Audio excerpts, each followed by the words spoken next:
I was originally torn as to how to approach this video because on one hand, Asus launched their ROG Ally X, the follow-up to the ROG Ally, and this product is awesome, way better than I thought it would be based on the rumors.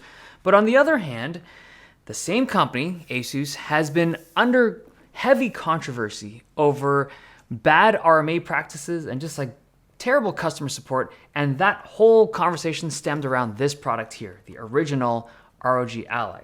So over the past few weeks that I've been testing the Ally X, I've been reaching out to Asus, so I'm like, you guys need to make a statement about this. You guys need to do something about this whole controversy because like people need to hear something. Now, they finally responded with, I think, a message that the entire community needs to hear. So this video is going to be split into two parts. First, I'm going to evaluate this product solely on the merits of this product as it is, just like separate from all the controversies and stuff. But the second part of this video, we need to talk about customer support, particularly Asus's approach to this whole thing. Okay, so first, the ROG Ally X. This isn't a major overhaul of the device. It's a lot of small changes that ultimately add up to make it feel like a significant update. And the biggest one being its battery life. So this is now an 80 watt hour battery. Now on the original Ally 1, I guess we'll call it the Ally 1, this had a 40 watt hour battery and it's just double. It's straight up double the battery size, and from most of my testing, it's literally double the battery life. Now, for whatever reason, Asus won't allow me to show you actual testing numbers, but you can imagine, it's simple physics, right? Here's the battery life of the original ROG Ally 1, so if you double the battery size, you can kind of imagine what the new battery life would be like on ROG Ally X. And it's a very significant bump. Like if you're running this on the 15 watt performance mode, you can realistically get like 3 hours plus of in-game runtime. It's like, that's crazy good. And then also, if you dip this down to lower wattages, so if you're running it at the 10 watt profile, or if you're just locking the frame rate to like 60 frames per second in some games, you can get like Nintendo Switch caliber battery life, like 6, 7, sometimes 8 hours of battery life. Like it's crazy how good the battery life is on a Windows handheld. And I think for them to pull this off, like the tech and the engineering required to pull this off, was difficult to do because they doubled the battery size on this machine without it changing in form factor or ergonomics over the original one. The other thing they've changed with Ally X, well, the other major thing that they've changed is RAM. So now it has more RAM and faster RAM. So this now has 24 gigs of RAM and faster RAM compared to the 16 gigs of RAM on the original ROG Ally. And because these are AMD's APUs, they're sharing the memory between the system memory and the GPU. So the extra 8 gigs of RAM can have a decent impact on performance, but it depends on the game. Keep in mind though that the CPU and the screen remain unchanged with the new product. So it doesn't have an OLED screen or anything. It's got the same 7-inch panel. It's an awesome panel that was originally on Ally 1, but they didn't update it or anything on the Ally X. And same with the CPU. It's still running a Z1 Extreme. I don't think the chip should even change until we see a fairly big step up in energy efficiency from AMD or Intel, because that's really what these types of processors are all about, right? It's got to be a super energy efficient chip to be able to last with good battery life.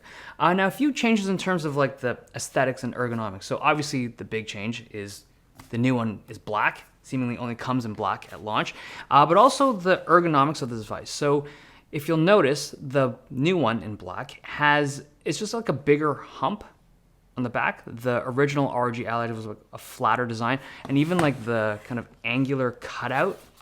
So down on the bottom right, it's just like a very sharp angled cutoff. And on the new one, it's just like a more rounded curve. And just in general, the moment I picked up ROG Ally X, you could just tell it's more ergonomic feel. Buttons and inputs have all been updated. The major ones are the sticks. This is a more responsive stick. It's got a higher tension on the spring. It just bounces and moves around more responsively. Also, the D-pad has been updated, but all the inputs, including the back buttons, have all been tweaked a little bit.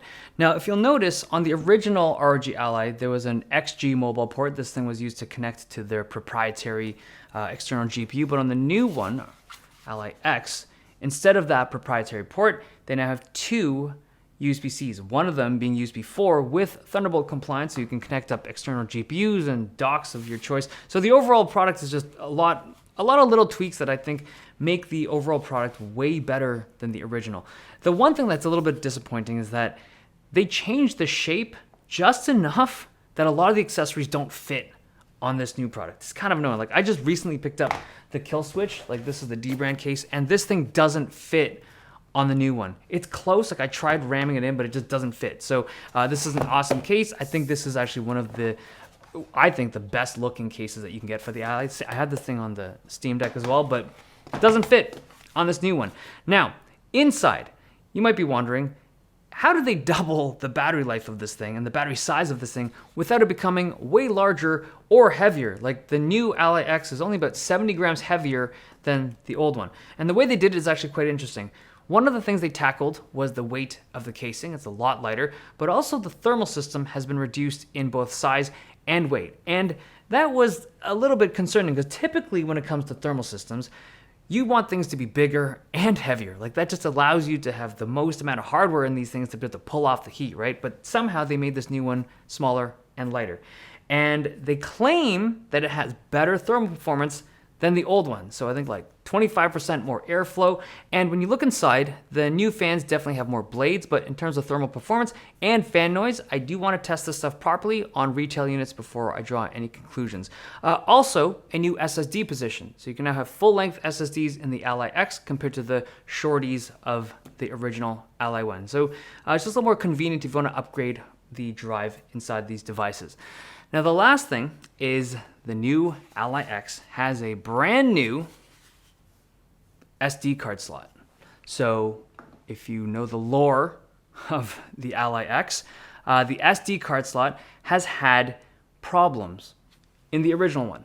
So the new one, they claim it's all new. And I think this is a great point to transition over to the next part of this video, which is a talk about the customer service of Ally.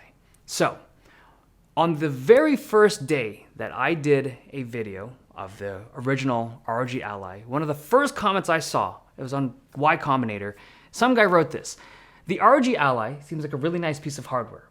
Having said that, I cannot possibly stress enough how bad of a time you will have if it breaks and you have to deal with an RMA or Asus customer support.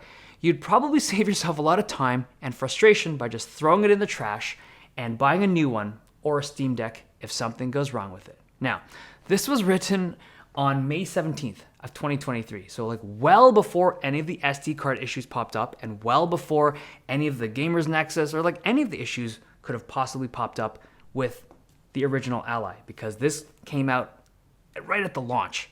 Okay, I remember reading this way at the beginning, and I thought to myself, how is this the comment, the top comment on a thread, in a civilized thread, right? This isn't like some cesspool of Reddit. This is like actual conversations about people interested in hardware.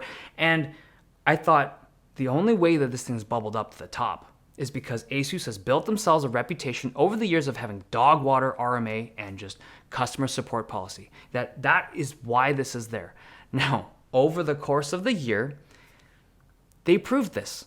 Asus had terrible support for Ally RMAs and terrible support and communications around the SD card issues, and it all peaked when Steve over at Gamers Nexus had a problem with his Ally, sent it in, and after a little while the whole situation just exploded into a wonderful display of how bad the warranty and RMA policies really were with Asus. Now, I think the reason why it is so bad with this particular product is the price. I think Asus priced the original Ally too low. They were too aggressive at $699. They wanted to compete with the Steam Deck, and they wanted to make something that was attractive at Best Buy. And I don't think they baked that, like the whole idea of like warranties and fixing things, I don't think they baked it into the price properly. Like the actuarial math guys there just, they messed up. And so now you have a ton of issues, and the only way to fix it is to spend money. I'm talking about Asus here. Asus has to spend money to fix all these things, and they just don't have it baked into the price of this product.